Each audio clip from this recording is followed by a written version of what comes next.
Indian Michael Bevan, Sai Sudharsan Gujarat Titans team తరపున ప్రస్తుతం ఐపీఎల్లో ఆడుతున్నాడు.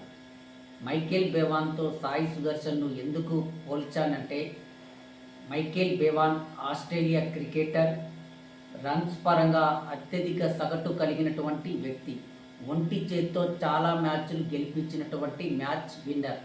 మన దేశం విషయానికి వస్తే భవిష్యత్తులో సాయి సుదర్శన్ మరొక Michael Bevan, Indian Michael Bevan అవుతాడు అనడంలో ఎలాంటి సందేహం లేదు.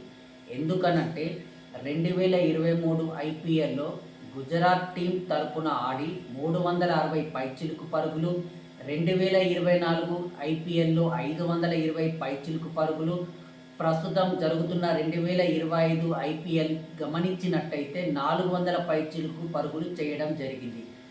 ఈ మొత్తం మీద అతని ఇన్నింగ్స్ గనుక పరిశీలించినట్టయితే అసాధారణ ప్రతిభను కనబరుస్తున్నాడు. భవిష్యత్తులో టీమిండియాలో చోటు లభిస్తే మిడిల్ ఆర్డర్లో ఆడి తన ప్రతిభను ఖచ్చితంగా నిరూపిస్తాడు అని చెప్పడంలో ఎలాంటి సందేహం లేదు.